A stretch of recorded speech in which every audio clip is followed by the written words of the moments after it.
Lihim sa ilalim ng iisang bubong. Akala nila, napakaswerte ko dahil pinatira ko ng paborito kong pinsan sa bahay nila. Libreng pagkain, komportabling buhay. Pero hindi nila alam, may kapalit pala ang lahat. Ang katahimikan ng konsensya ko sa tuwing umaalis si Ate Grace para magtrabaho. Naiiwang bukas ang pinto ng tukso. Si Kuya Eman, ang asawa niya, ang tinuturing kong kuya. Siya rin ang lalaking nagparamdam sa akin ng bawal na init sa gitna ng malamig na gabi. Alam kong kasalanan, alam kong impyerno ang bagsak ko kapag nabunyag ito. Pero bakit parang langit sa tuwing hawak niya ako? Ito ang aming lihim. Ito ang kwento ng pag-ibig na hinding-hindi dapat nabuo. Ako si Nathan, 22 taong gulang, bagong graduate at puno ng pangarap. Pero sa likod ng mga ngiti ko, tuwing family reunion, may tinatago akong sekreto. Isang sekreto na kung mabubunyag ay hindi lang wawasak sa pangalan ko, kundi pati na rin sa pamilyang kumukup sa akin. Ang kwentong ito ay hindi tungkol sa tagumpay. Ito ay tungkol sa kasalanan, tungkol sa pag-ibig na bawal, mapusok, at nakakapaso. Pero pilit kong niyayakap kahit alam kong masusunog ako. Nagsimula ang lahat nang lumuwas ako ng Maynila para mag-review para sa board exam. Dahil kapos sa budget para mag-dorm, inalok ako ng pinsang kong si Ate Grace na sa kanila na muna tumira. Malaki naman daw ang bahay nila sa Quezon City at may extra room. Libre na ang pagkain, sagot pa ang kuryente at tubig. Sino ba naman ako para tumanggi? Si Ate Grace ang paborito kong pinsan. Mabait, matulungin, pero masyadong subsub sa trabaho. Manager siya sa isang malaking kumpanya at madalas ay gabi na kong umuwi. Ang asawa niya naman ay si Kuya Eman. Si Kuya Eman, sa unang araw pa lang ng pagtapa ko sa bahay nila, iba na ang naramdaman ko. Hindi ko siya close noon dahil sa probinsya ako lumaki at bihira silang umuwi. Ang alam ko lang, swerte sa Ate Grace dahil gwapo ang napangasawa niya. Pero nang makita ko siya ng malapitan, napagtanto kong understatement ang salitang gwapo.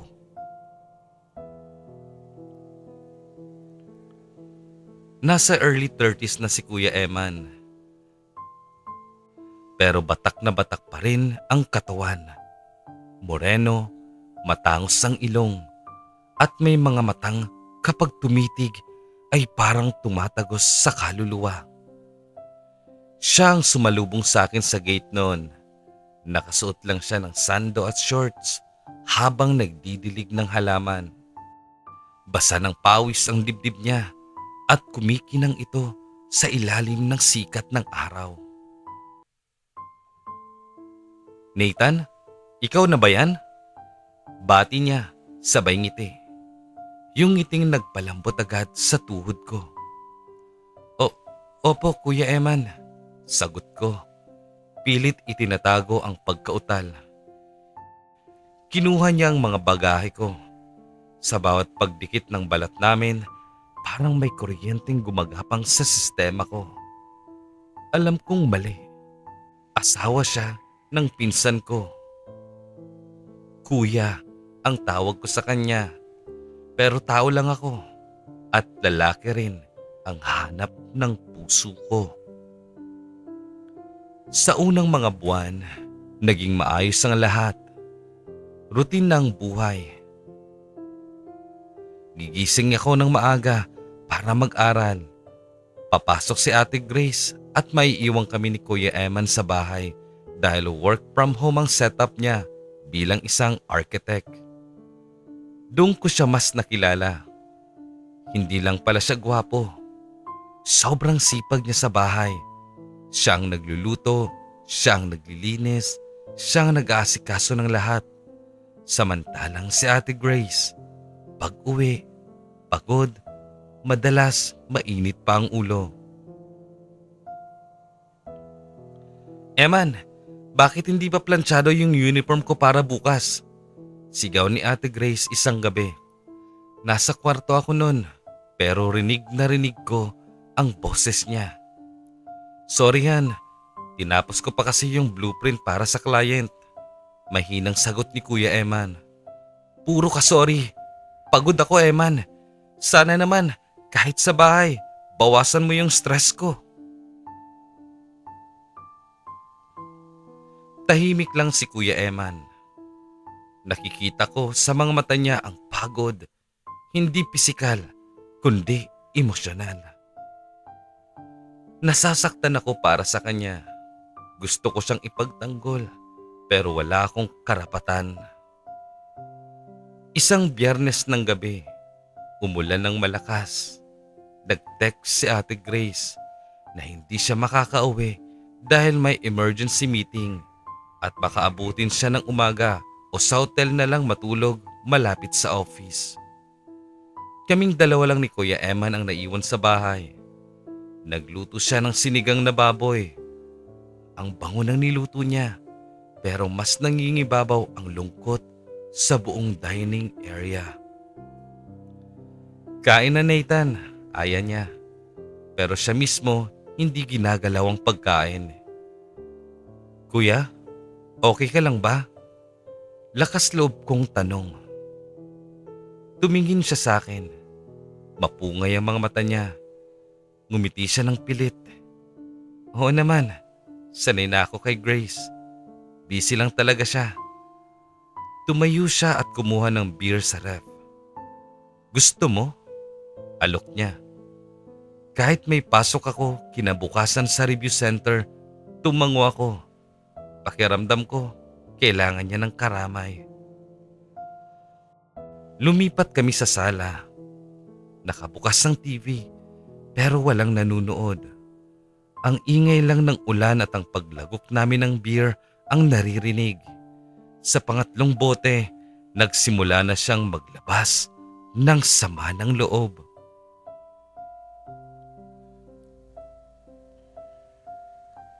Alam mo Nathan, mahal ko ang pinsan mo. Sobra. Panimula niya. Namumula ng pisngi niya at medyo garalgal na ang boses. Pero minsan, pakiramdam ko, driver lang ako o kasambahay sa paningin niya. Hindi ko na maramdaman na asawa niya ako. Nanikip ang dibdib ko. Gusto kong sabihin na, Kuya, andito naman ako. Kung ako yan, hindi kita tatartuhin ng ganyan. Aalagaan kita. Pero kinagat ko lang ang labi ko. Baka pagod lang talaga siya kuya. Pampalubag loob ko. Kahit labag sa loob ko na ipagtanggol si Ate Grace. Tumingin siya sa akin. Yung titig na matagal. Yung titig na parang binabasa niya ang nasa isip ko. Ang swerte ng magiging partner mo Nathan. Bigla niyang sabi. Mabait ka, marunong kang makinig at huminto siya saglit. Gwapo ka rin pala. Nag-init ang mukha ko. Hindi dahil sa alak, kundi dahil sa sinabi niya. Bola ka naman kuya, tawa ko. Pero ang totoo, gusto ko nang sumabog. Pati ng puso ko. Hindi ako nagbibiro. Seryoso niyang sabi. Umusog siya palapit sa akin. Ang amoy ng alak na humalo sa panlalaki niyang pabango ay lalong nakakalasing.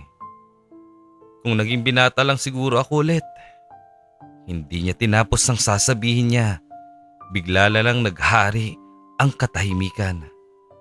Yung klase ng katahimikan na mabigat na puno ng tensyon.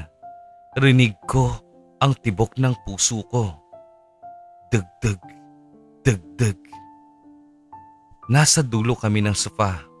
Magkadikit na ang mga tuhod namin. Tinitigan ko ang mga labi niya. Alam kong mali. Diyos ko, asawa siya ng pinsan ko. Pero sa sandaling yon, wala akong pakialam sa moralidad. Ang gusto ko lang, maramdaman siya. Nathan, bulong niya. Kuya Eman, sagot ko. Dahan-dahan inilapit niya ang mukha niya. Hinintay niyang umiwas ako. Binigyan niya ako ng pagkakataong tumakbo. Pero hindi ako gumalaw. Sa halip, pumikit ako. Nang dumampi ang labi niya sa labi ko, parang sumabog ang damdamin na matagal ko nang kinikimkim. Ang halik niya ay lasang beer at pagnanasa. Madiin. Mapusok. Uhaw. Gumanti ako ng halik.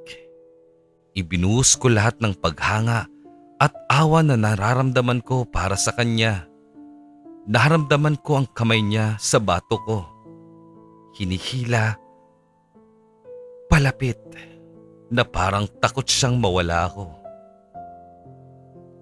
Sa gabing yun, sa sofa ng sarili nilang bahay, may nangyari sa amin ng asawa ng pinsan ko. Kinabukasan pagkagising ko, ang bigat ng pakiramdam ko. Hiya at guilt ang bumungad sa akin. Paano ko haharapin si Ate Grace? Paano ko haharapin si Kuya Eman? Bumaba ako sa kusina. Naabutan ko siyang nagkakape.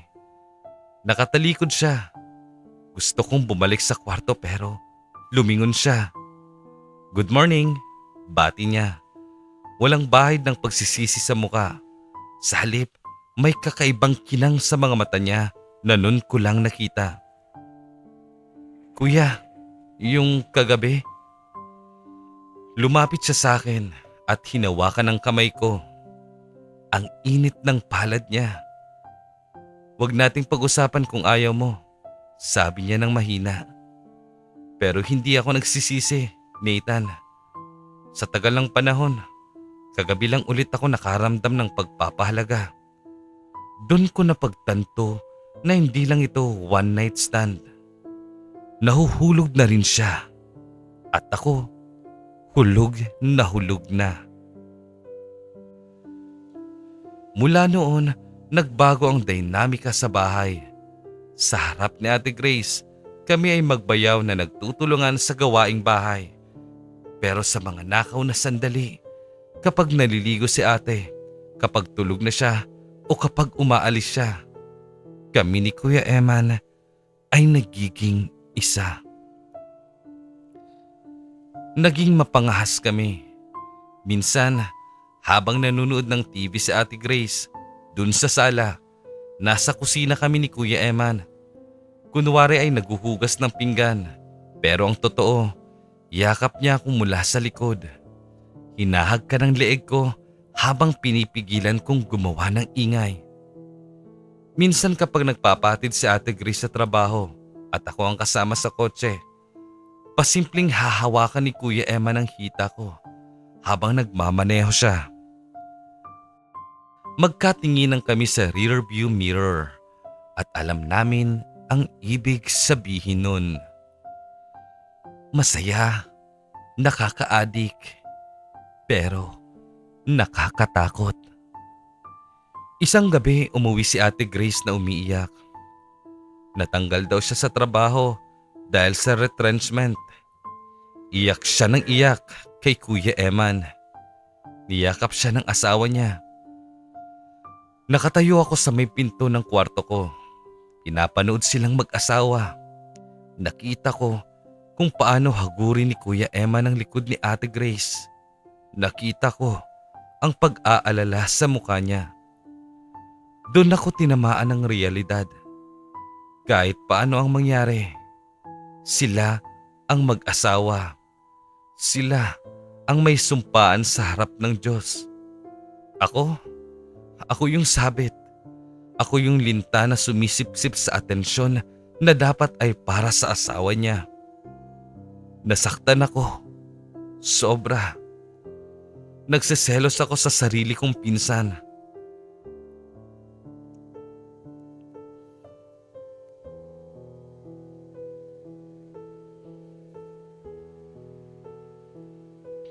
Ang kapal ng mukha ko, di ba? Nang gabing yun, pumasok si Kuya Eman sa kwarto ko. Tulog na si Ate Grace. Nathan, tawag niya. Akmang yayakapin ako. Umiwas ako. Kuya, tama na. Natigilan siya. Bakit? Dahil ba nakita mo kaming magkasama kanina? Hindi lang yun, kuya. Mali ito. Pinsan ko siya. Asawa mo siya. Nawala na nga siya ng trabaho tapos lolokohin pa natin siya. Tumulo ang luha ko. Mahal kita, Kuya Eman. Sobra. Pero hindi ko kaya na nakikita siyang ganun habang tinatraidor natin siya. Lumapit siya at hinawakan ang mukha ko. Mahal din kita, Nathan. Maniwala ka. Hindi ko ginusto to. Pero ikaw ang nagpasya sa akin noong mga panahong pakiramdam ko. Wala na akong kwenta. Pero hindi tayo pwede. Hikbi ko. Hanggang dito na lang tayo, kuya. Hindi siya sumagot. Hinalikan niya lang ang noo ko. Isang halik na puno ng pagmamahal. Isang halik na puno ng pamamaalam. Kinabukasan, nagpaalam ako kay Ate Grace. Sabi ko, kailangan kong lumipat malapit sa review center para mas makapag-focus. Pumayag naman siya kahit nagtaka kung bakit biglaan. Si Kuya Eman ang naghatid sa akin sa bago kong lilipatan. Tahimik lang kami sa biyahe, walang imikan, walang hawakan ng kamay. Pagbaba ko ng gamit, humarap ako sa kanya. Salamat sa lahat, Kuya Eman.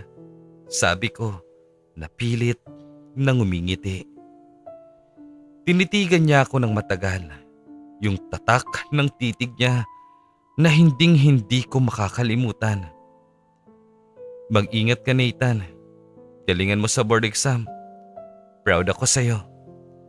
Sumakay na siya sa kotse at umalis. Pinanood ko ang sasakyan hanggang sa mawala ito sa paningin ko. Kasabay noon ang pagbagsak ng mga luha ko na kanina ko pa pinipigilan. Lumipas ang 2 taon. May magandang trabaho at sariling unit. Paminsan-minsan, nagkikita kami sa mga family reunion. Sila pa rin, Ate Grace.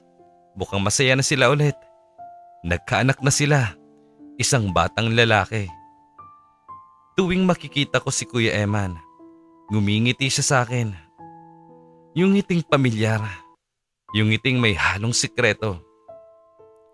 Walang ibang nakakaalam sa nangyari sa amin. Walang nakakaalam na sa bawat tinginan namin sa reunion, may nakaraan kaming binabalikan. May mga alaala ng mga gabing maulan, ng mga nakaw na halik sa kusina at ng pag-ibig na nahanap namin sa isa't isa. Nung mga panahong pareho kaming naliligaw. Hanggang ngayon mahal ko pa rin siya at sa tingin ko mahal niya pa rin ako. Pero may mga pag-ibig na sadyang hindi para sa happy ending. May mga pag-ibig na hanggang tingin na lang. May mga pag-ibig na mananatiling lihim habang buhay. Ako si Nathan at ito ang kwento ng pag-ibig ko. sa asawa ng pinsan ko. Isang matamis na kasalanan na babaunin ko hanggang sa huli.